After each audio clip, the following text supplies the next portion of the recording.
हरे हंत सिद्ध सूर्य उपाध्याय साधु सर्व अर्थ के प्रकाशी मांगलिक उपकारी है। तिनको स्वरूप जाने रागते वही जो भक्ति काहे को नवाई स्तुति को उचारी है। धन्य धन्य तीन ही ते काज सब आज भय कर जोड़े बारे बारे वंदना हमारी है। मंगल कल्याण सुख ऐसो हम चाहते हैं। हो मेरी ऐसी दशा जैसी तुम धारी है। हो मेरी ऐसी दशा जैसी तुम धारी है। हो मेरी ऐसी दशा जैसी तुम धारी है। क्षत्र चूड़ामणि नामक ये ग्रंथ, इस ग्रंथ के आधार से कल हमने एक लघु उपकथा को यहाँ प्रारंभ किया। राजा सत्येंद्र फंस गए, उलझ गए काष्टांगार के चक्कर में। काष्टांगार सेना लेकर उन्हें मारने के लिए आ गया और फिर उन्होंने अपनी पत्नी जो कि गर्भवती थी रानी विजया, उसे विमान में बैठाकर, मयूराकृति विमान था लकड़ी का, उसमें बिठाकर कहीं दूर भेज दिया। पीछे से राजा सत्येंद्र का युद्ध हुआ और राजा सत्येंद्र की मृत्यु हो गई। उधर रानी विजया जो विमान में बैठकर जा रहे थे, विमान मार्ग में ही गिर गया, जो शमशान में जाकर गिरा और वहाँ रानी विजया ने एक पुत्र को जन्म दिया शमशान में ही। फिर एक छोटी सी कथा यहाँ प्रारंभ हुई, जिस कथा में कहा कि धाय के रूप में देवी वहाँ जीवनधर के जन्म होते ही उपस्थित हो गई। नीतिकारों ने यहाँ बहुत सुंदर बात कही थी कि जब पुण्य का उदय होता है तो साथ देने के लिए कोई भी कहीं से भी उतर आता है। ऐसा ही स्वरूप है। पाप के उदय में अपने भी पराये हो जाते हैं और पुण्य के उदय में अनजान व्यक्ति भी सहयोग करने वाले हो जाते हैं। यह सब उदय का खेल जगत में दिखाई देता है। पुण्य और पाप कर्म की विचित्रताएं आपको सारे जगत में कदम कदम पर देखने को मिलेगी। देखिए, हित चिंतकों के सानिध्य में दुख बढ़ता है। क्या कह रहे हैं? दुख बढ़ता है कि दुख कम होता है? बढ़ता है। या अपने लोग दिखते हैं ना तो वो और ज़्यादा भावुक हो जाता है व्यक्ति, और ज़्यादा रोने लगता है उन्हें देख करके।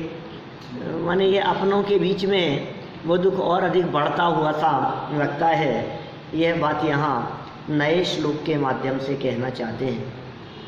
कल तो अंतिम चरणों में देव देवियों की बात भी कह दी थी कि जब मेरे ही पुण्य का उदय मुझे संपत्ति और सुरक्षा प्रदान करने वाला है तो फिर क्यों अन्य व्यंतराधिक देवों को पूजा जाए। ये 320 नंबर की गाथा मुझे अभी अचानक याद आ रही है। ये वो गाथा है जिसमें सम्यक दृष्टि जीव व्यंतरों की क्यों पूजा करें, इस तरह की गाथा है। अभी मेरे को शब्द फिर निकल गए दिमाग से, लेकिन उस गाथा में बिल्कुल ऐसा कहा है, एवं चिंते ही सद्दिट्ठी, ऐसी पंक्तियां हैं उसकी। माने अपने ही कर्म के उदय से व्यंतर देवो ही दे दी लच्छी तो किम धम्मम की रही एवं चिंते ही सद्दिट्ठी। अभी भी एक चरण रह गया, 3 तो आ गए। माने व्यंतर देवो ही दे दी यदि लच्छी तो किम धम्मम की रही एवं चिंते ही सद्दिट्ठी। फर्स्ट वाला नहीं आ रहा, वो फर्स्ट आए ना तो पूरा आ जाता है। माने यदि अपना कर्म का उदय न होते हुए भी व्यंतरों की पूजन करने से, देवी देवताओं की पूजन करने से यदि वो हमारे को लक्ष्मी और धन संपत्ति दे देवें तो फिर हमारे द्वारा किए गए धर्म का क्या होगा, ऐसा सम्यक दृष्टि विचार करते हैं। भाई देने वाला कोई दूसरा हो गया, कार्तिकीय अनुप्रेक्षा। हाँ, समय सार नहीं। अरे आप क्या सोच रहे हो, समय सार की तो वो दिट्टी जय है वर्णाणा में, मतलब कार्तिकीय अनुप्रेक्षा की चर्चा है। माने कितनी सुंदर चर्चा। इसके बाद वाली वो गाथाएं हैं, जम जस जम्मी देशे जेण विहाणेण जम्मी कालम्मी नादम जिनेण नियदम जम्मम वा एहम वर्णम वा तम तस्त तम्मी देशे तेण विहाणेण तम्मी कालम्मी को सक्खदि वारे दुम इंदो वाते जिनेंदो वा एवं जो निश्चय दो जानदि दव्वाणी सब पज्जाए सो सद्दिट्ठी शुद्धो जो संकदि सो हुकुद्दिट्ठी। माने वो गाथाएं जो है वो मतलब इनके पहले वाली गाथा की बात कर रहा हूँ मैं। 320 नंबर देखो, ये खोल दिए यहाँ, सुनाता हूँ आपको। 319 नहीं, 320 ये रहा। भक्ति पूज्य माणो विंतर देवो विदेदि यदि लच्छी तो किम धम्मम कीरदि एवं चिंते ही सदिट्ठी। क्या भक्ति से शुरू हो रही है चर्चा। कह रहे हैं भक्ति ये पूज्य मानो, भक्ति करने से, पूजन करने से व्यंतर देवो विदेदि यदि लच्छी। कितने वर्ष पुरानी है, सैकड़ों वर्ष पुरानी गाथाएं हैं। भक्ति करने से, पूजन करने से, किनकी भक्ति पूजन करने से कि क्षेत्रपाल आदि की, पद्मावती आदि की, जगत के देवी देवताओं की, अन्य व्यंतर देवी देवताओं की। उनकी पूजन किस लिए करते हो कि साहब वो धन देते हैं हमारे को, वो लक्ष्मी देते हैं। उनकी पूजन भक्ति करने से हमें संपत्ति मिलेगी, उनका आशीर्वाद हो जाएगा तो हमारा कल्याण हो जाएगा। ये कह रहे हैं भक्ति पूजा आदि करने से व्यंतर देवो विदेदि यदि लच्छी तो किम धम्मम कीरदि, तो फिर धर्म का क्या होगा। एवं चिंतेयि सद्दिट्ठी, सम्यक दृष्टि इस प्रकार का चिंतन करता है, ज्ञानी व्यक्ति इस प्रकार का चिंतन करता है। नहीं, भाव समझ में आया कि नहीं आपको। इधर यदि बिना मेहनत किए हुए ही हमारे को किसी के आशीर्वाद से कुछ मिल जाए तो फिर मेहनत क्यों करेगा व्यक्ति। फिर तो मेहनत करना बेकार ही हो गया ना, फिर हमारी मेहनत का क्या होगा। हमने बहुत मेहनत की और उसके बावजूद भी किसी ने हमारे को अशुभ फल दे दिया, खोटा फल दे दिया, तो फिर हमारी मेहनत का क्या होगा। ये बहुत मार्मिक बिंदु है जिनके संबंध में हमारे को गहराई से विचार करना चाहिए। और इस प्रकरण के संदर्भ में आगे बढ़ा करके फिर वो जम जस जम्मी देशे वाली जो गाथाएं हैं वो आगे प्रस्तुत की गई, जिनके आधार पर क्रमबद्ध व्यवस्था यहाँ सिद्ध हुई। भक्ति ये पूज्य मानो, ये 320 नंबर गाथा का यहाँ उद्धरण प्रस्तुत किया। 108 नंबर पेज क्षत्र चूड़ामणि ग्रंथ में जो कल अपन ने पढ़ा है उसमें इन्होंने लिखा है कार्तिकीय अनुप्रेक्षा की गाथा क्रमांक 31 एवं 320 देखें। अब हम लोग तो देखते नहीं है ना, ये 320 तो हमने देख ली, अब गाथा क्रमांक 31 भी देख लो। 31 नंबर की गाथा में क्या कहते हैं।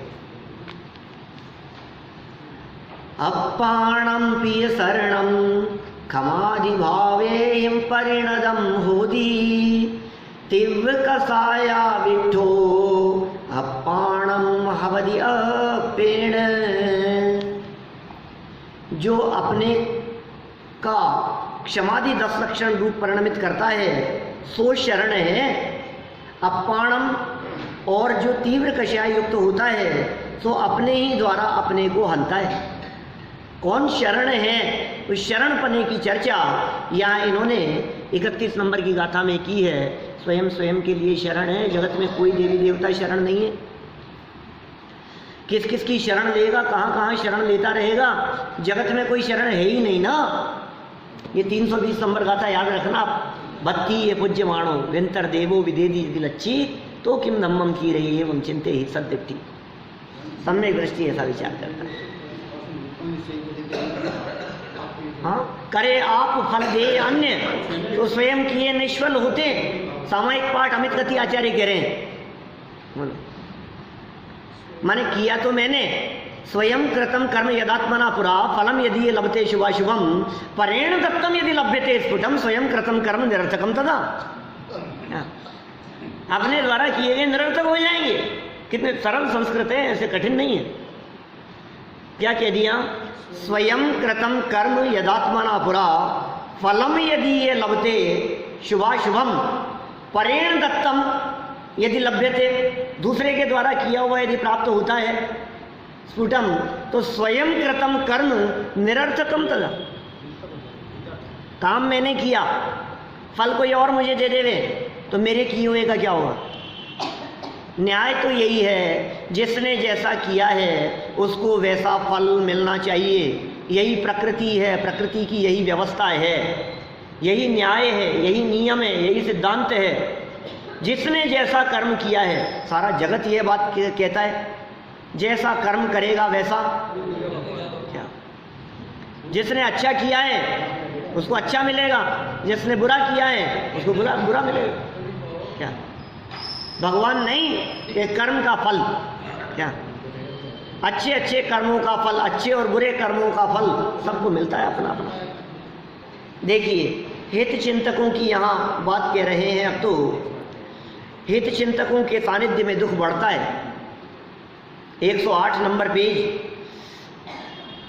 ताम पश्यन्त्य अभूतस्य उद्वेलः शोक सागरः सन्निधौ हि स्वबन्धूनां दुःखमुन्मस्तकं भवेत्। उसको देखकर रानी का शोक रूपी सागर उमड़ पड़ा और बढ़ गया। किसको देखकर? रानी शमशान में पुत्र को जन्म देकर वहाँ पड़ी है और उसी समय धाय का रूप बनाकर एक देवी प्रकट हो गई। देवी को देखते ही मानो शोक का सागर उमड़ पड़ा। बताया ना साहब आपको, चावड़ा जी साहब, क्या कहानी चल रही है? देखो आगे क्या कह रहे। नीति निश्चय से अपने बंधुओं के निकट होने पर दुख पूर्व से अत्यंत अधिक हो जाता है। कितने संकटों में हो, कितने दुख पा रहे हो, कितने दुख भोग रहे हो, भुगत रहे हो, लेकिन जब अपने कोई सगे आ जाते हैं तो फिर उनके सामने हाँ और ज़्यादा दुख बढ़ जाता है। देखो सरल अर्थ। धाय माता के वेश में देवी को देखते ही माँ विजया का दुख रूपी समुद्र उमड़ पड़ा और दुख अतिशय बढ़ गया, क्योंकि हित चिंतकों की समीपता होने पर दुख बढ़ ही जाता है। विशेषार्थ, हित चिंतकों को देखते ही दुख की अभिव्यक्ति बढ़ती ही है। जैसे कोई बालक अकेला खेलता हो और वह खेलते खेलते स्वयं गिर जाए, थोड़ी चोट भी लगे तो रोता नहीं है, किंतु गिरते समय उसका कोई हित चिंतक माँ अथवा अन्य कोई दिखे तो नियम से वह रोने लगता है। क्या माने खुद गिर जाएगा ना तो गिर जाएगा तो उठ करके, और जैसे ही कोई अपना दिखेगा तो बच्चा रोने लगेगा। यही प्रवृत्ति प्रौढ़ लोगों में भी देखने को मिलती है। प्रवृत्ति की अपेक्षा बड़े बड़े बुजुर्ग, वृद्ध भी बच्चे जैसे ही हैं। बुजुर्गों की प्रवृत्ति भी बच्चों जैसे ही हो जाती है।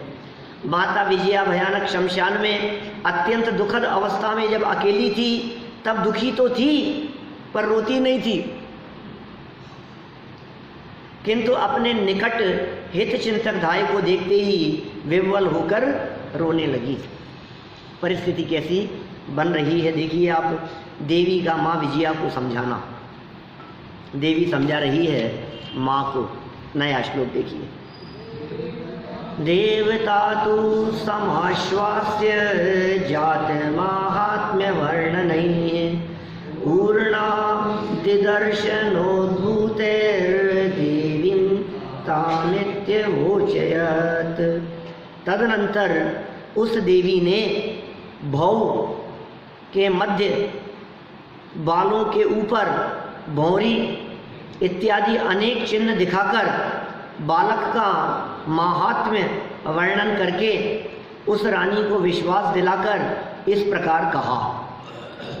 माने वो समझा रही है, कोई शुभ चिन्ह दिखा रही है, माने उस बालक को दिखा करके कि देखो इस बालक का ये ऐसा है, ये ऐसा है। मतलब कोई ऐसे अनजान व्यक्ति कुछ भी कहे तो अपन सुनते नहीं है ना, लेकिन कहे ये देखो इसकी आंखें देखो, इसके ये जो है ना, ये उंगली ये बता रही है ये ऐसा होगा, इसका ऐसा चिन्ह, इसका फेस, इसके जो बाल इस तरह के दिख रहे हैं, इससे पता लग रहा है कि ये ऐसा होगा।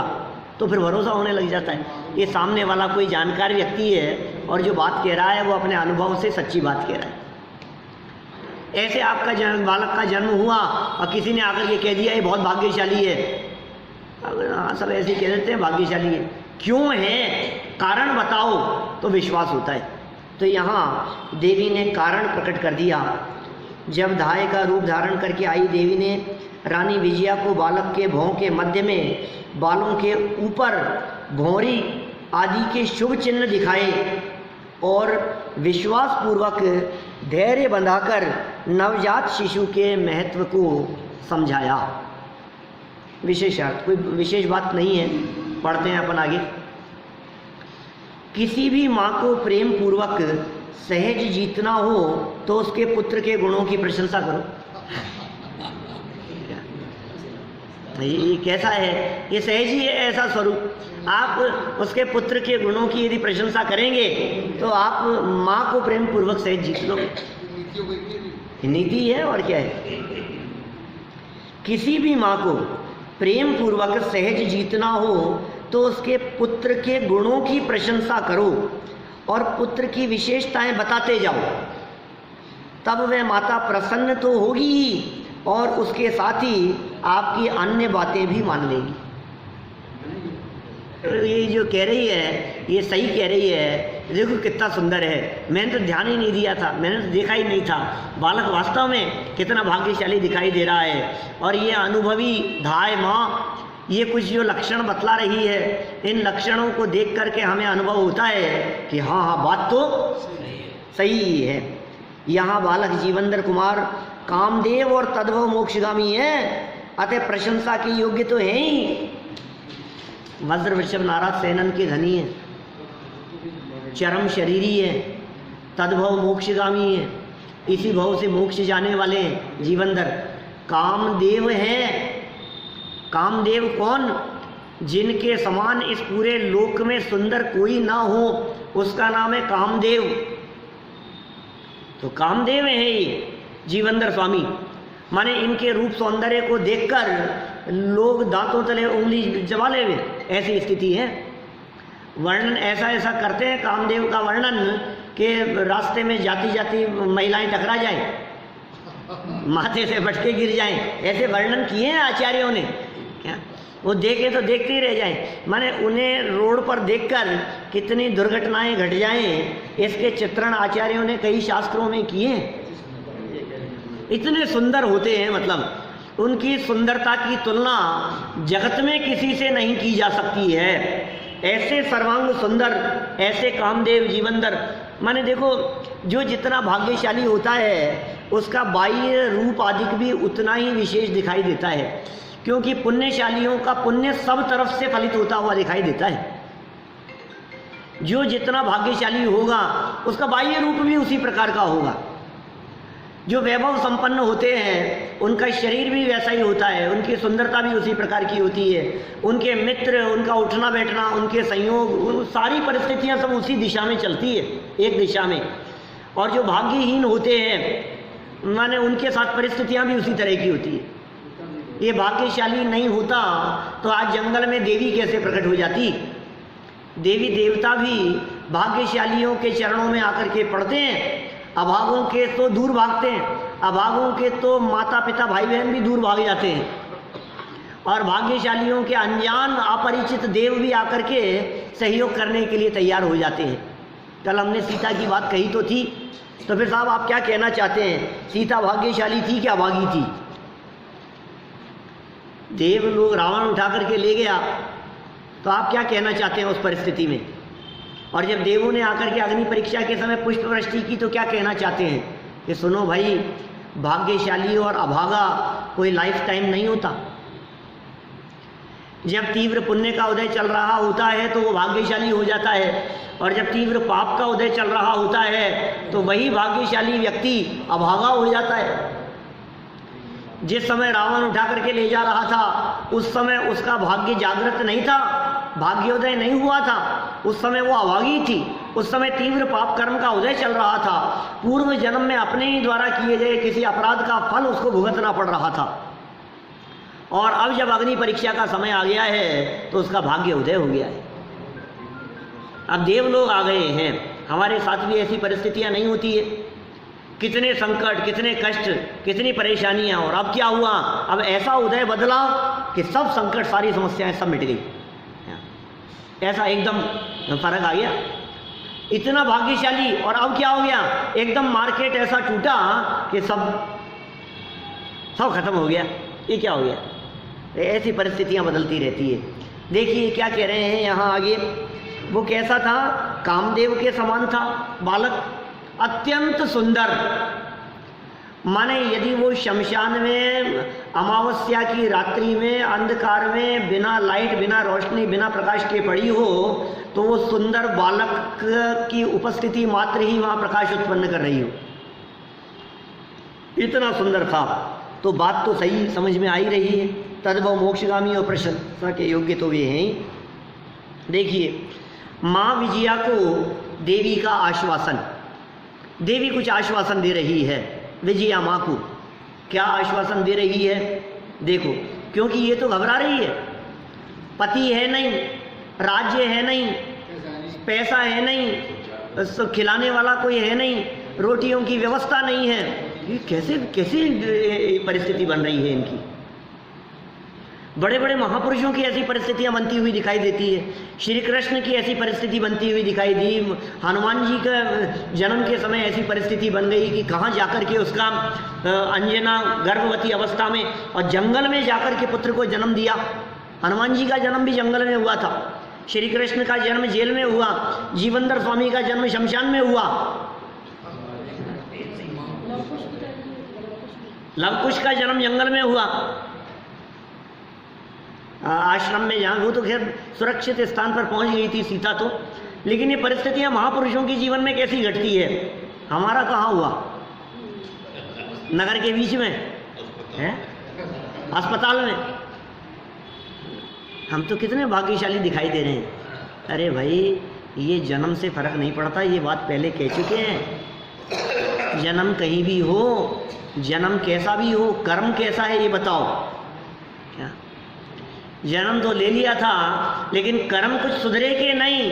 कर्म यदि खोटे हैं तो ये अभी का जन्म कुछ काम नहीं आएगा, आगे ऐसी जगह पर जाकर के जन्म ले लेगा जहाँ कोई पूछने वाला नहीं होगा। यहाँ तो लोग तुम्हारे को जय जयकार करते रहें, लेकिन जीवन भर के जो कर्म किए हुए हैं वे सारे के सारे कर्म कहाँ जाकर के फलीभूत होंगे, आपको अंदाजा नहीं है इस बात का।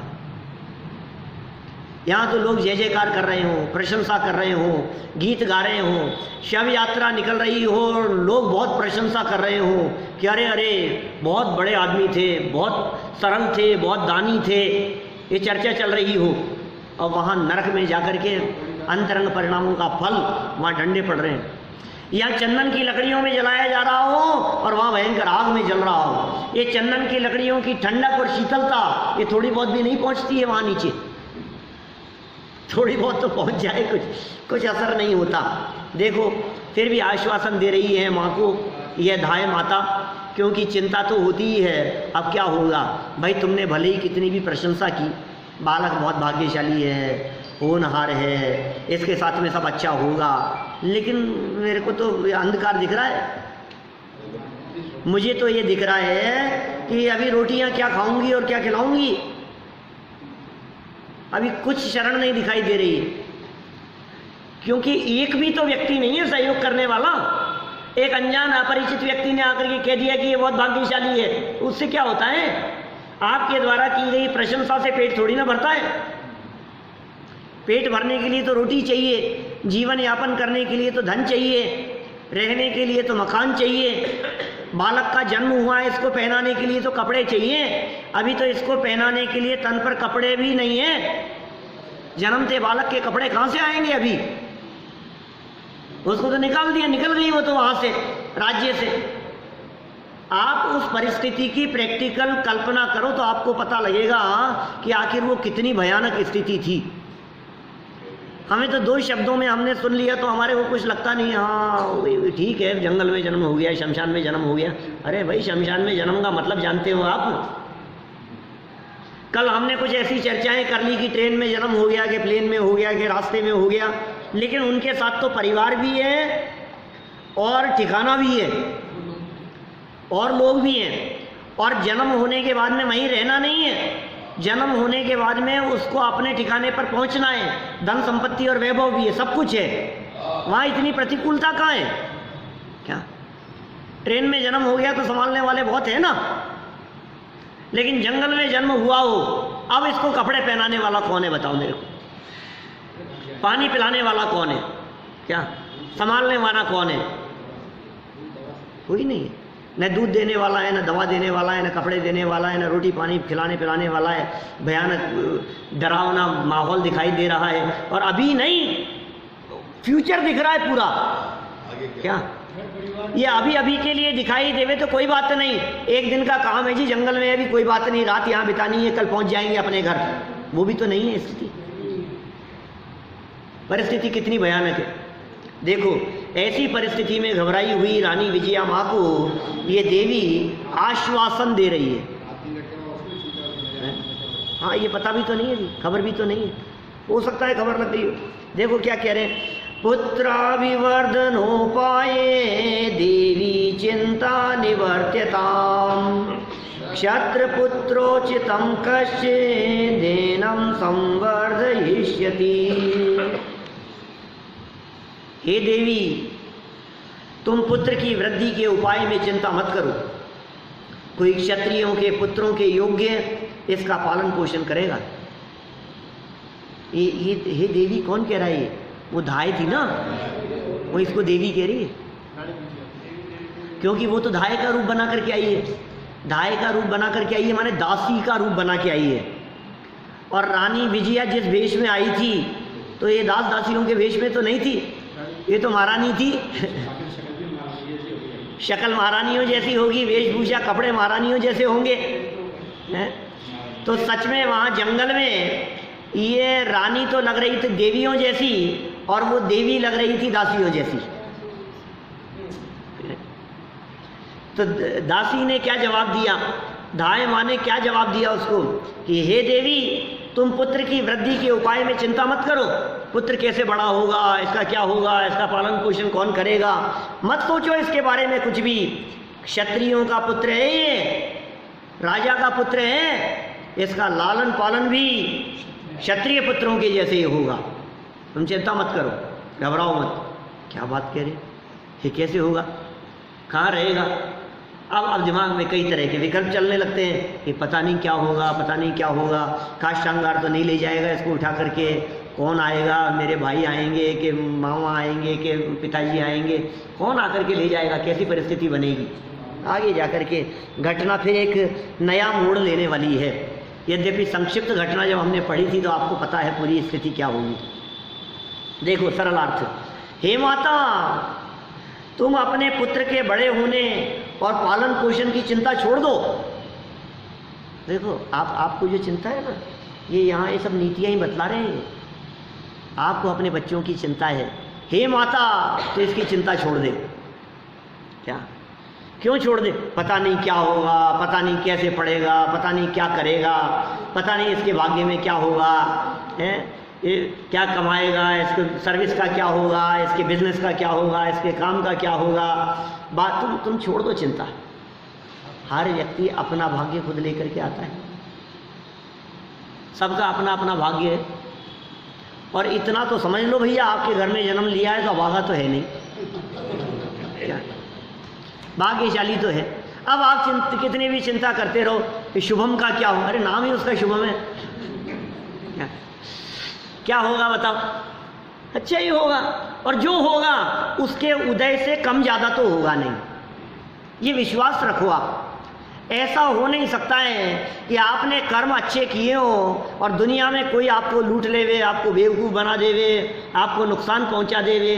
दुनिया में कोई किसी को नुकसान नहीं पहुंचा सकता है, ये प्रकृति की व्यवस्था है। यहाँ न्याय है, अन्याय नहीं है। इस सृष्टि में कहीं भी किसी के साथ में अन्याय नहीं होता। सारे जगत में भले ही कितने भी लोग इस प्रकार की बातें कहते रहे, इनके साथ अन्याय हो गया, इनके साथ धोखा हो गया, इनके साथ कैसा हो गया, अरे बहुत बड़ा विश्वासघात हुआ है इनके साथ में, दुनिया ये कहती रहे, लेकिन फिर भी जिनागम ये कह रहा है, जिनवाणी माँ ये कह रही है कि बेटा तेरे साथ अन्याय नहीं हुआ, तेरे ही द्वारा किए गए कर्म का फल तुझे मिला है। किसके साथ होता है अन्याय? कौन करे किसके साथ में अन्याय? कैसे करे बतलाओ? सारी व्यवस्था बिगड़ जाएगी, सारी सेटिंग गड़बड़ा जाएगी, सारी वस्तु व्यवस्था, सारा जगत, सारी प्रकृति, इसमें हड़कंप मच जाएगा भाई साहब।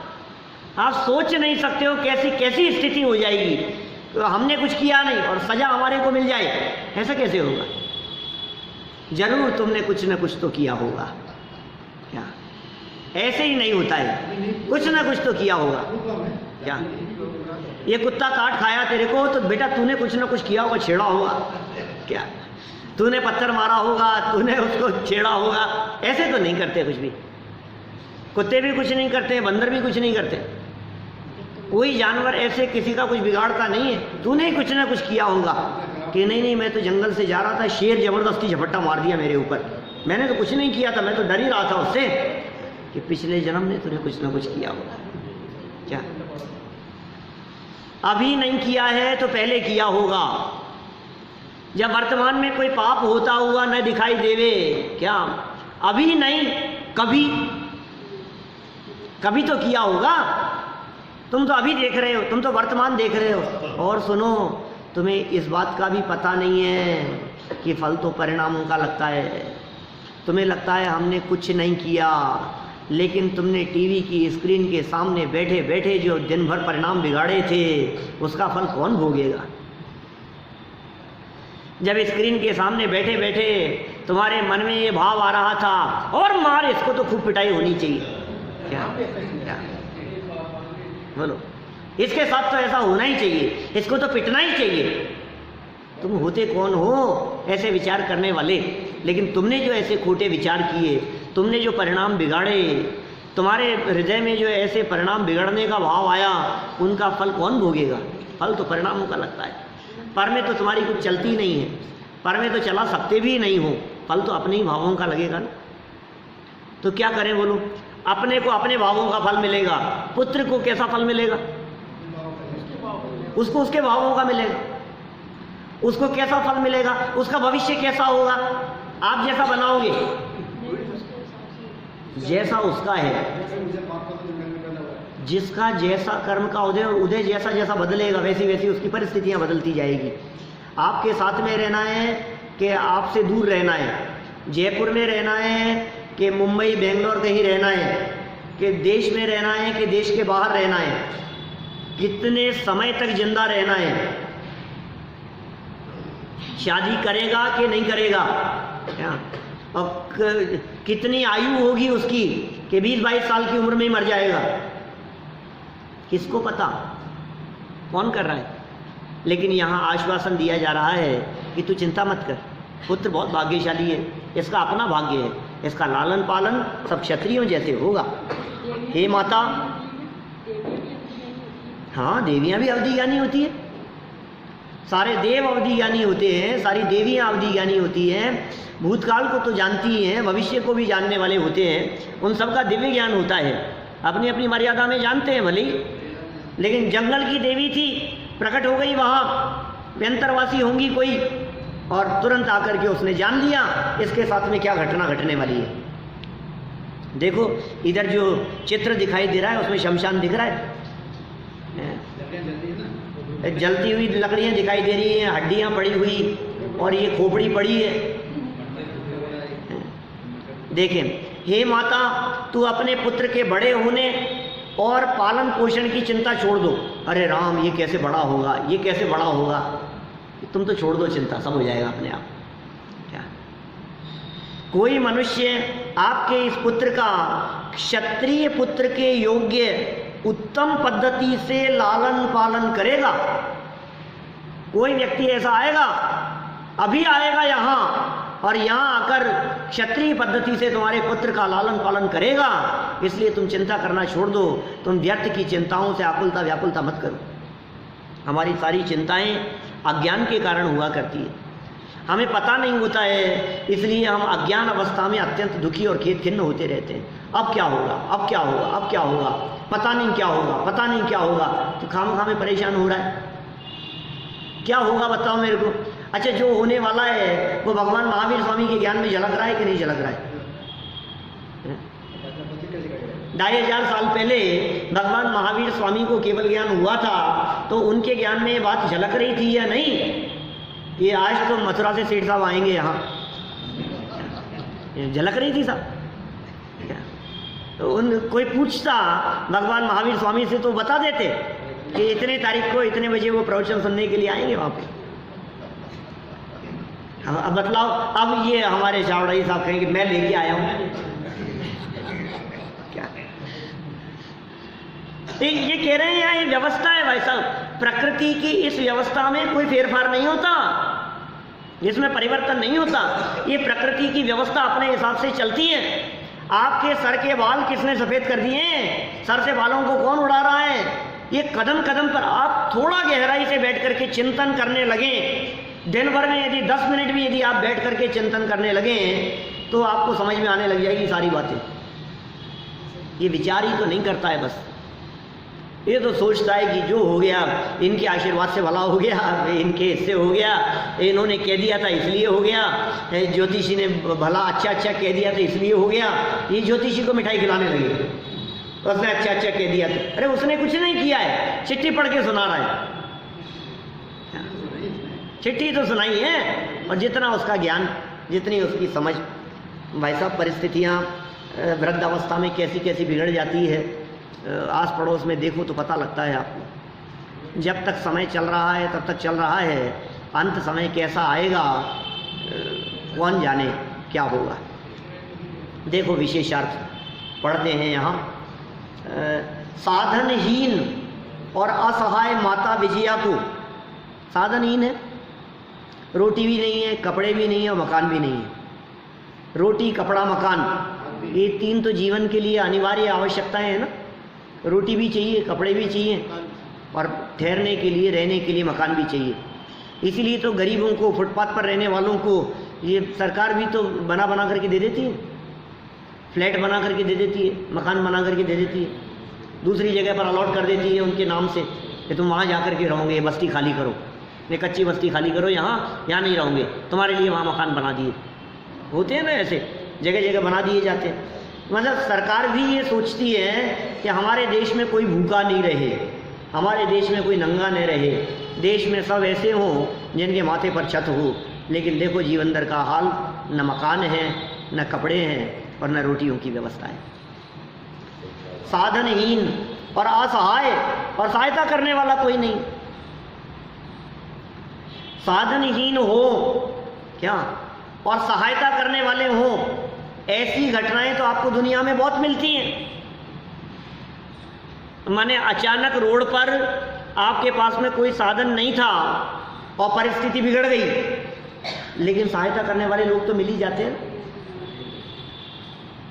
कोई भी बाजार हो, कहीं कोई भी शहर हो, अनजान शहर, अनजान लोगों के बीच में भी जहाँ आपके पास में कोई साधन और सुविधा नहीं है, वहाँ भी सहायता करने वाले तो मिल जाते हैं ना। जीवनधर स्वामी को तो सहायता करने वाले भी, इसको माता को तो सहायता करने वाले भी कोई नहीं दिखाई दे रहे।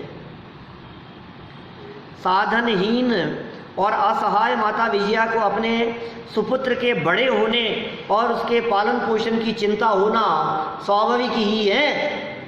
अतः देवी ने अपने अवधि ज्ञान से जानकर कहा, हे माता तुम चिंता मत करो, अल्पकाल में ही सब व्यवस्था सहज ही होने वाली है। काल बहुत थोड़ा है, अल्पकाल मतलब कुछ दिनों में नहीं, अभी थोड़ी देर में ही देखना आप परिस्थिति कैसी बदल जाएगी। अल्पकाल में ही सारी व्यवस्थाएं हो जाएगी और सहज हो जाएगी व्यवस्थाएं। इसके पुण्य के उदय से होगी ना। जीवन दर के पुण्य के उदय से यदि परिस्थितियां सब अनुकूल होनी है तो सब अनुकूल होगी। कोई ना कोई आएगा ऐसा भाग्यशाली, वो देखो वो सेठ आता हुआ दिखाई दे रहा है क्या, और वहां जंगल में वो सेठ आएगा अभी, ये सारी कथा ये देवी के कहते ही विशिष्ट घटना घटित होना चालू हो गया। ये कहते ही अभी होने वाला है। सेठ आ जाएगा, नाम क्या था सेठ का? गंधोत्कट। सेठ भी आएगा और पता है वो घटना कैसी बनी परिस्थिति। अभी तो अपन 10 दिन बाद करेंगे चर्चा आगे, क्योंकि शिविर शुरू हो रहा है हमारा कल से। तो उपकथा है ना आगे नई दूसरे नंबर की, यहाँ से चर्चा को आगे बढ़ाएंगे। लेकिन घटना कैसी बन गई साहब? मरे हुए पुत्र को छोड़ने आया था, सेठ का बेटा मर गया था और शमशान में आया छोड़ने के लिए, मरे हुए को छोड़ने के लिए आया, और यहाँ इसको दूसरा मिल गया जिंदा पड़ा हुआ क्या, और उसको ले गया अपने साथ। अपनी सेठानी को बताया नहीं था। तो बोलो कैसे कैसी परिस्थिति बनेगी। तो लालन पालन जो होगा वो सेठ के यहाँ क्षत्रियों की तरह होगा। ये सारी परिस्थितियाँ हम आगामी काल में पढ़ेंगे। अभी की बात को तो हम इन्हीं बातों को कहकर विराम देना चाहते हैं कि भैया अपना अच्छा समय हो तो घमंड और अभिमान में फूलना मत, और यदि बुरा समय आए तो घबराना मत। सदा प्रत्येक समय में इस उदय के काल में भी उदय से निरपेक्ष अपने पारिणामिक भाव पर दृष्टि देना, क्योंकि उसी के अवलंबन से ये जीव परमात्मा बन जाता है। हम सभी पारिणामिक भाव के अवलंबन से परमात्मा बने, इस भावना से बात को यही विराम देता हूँ।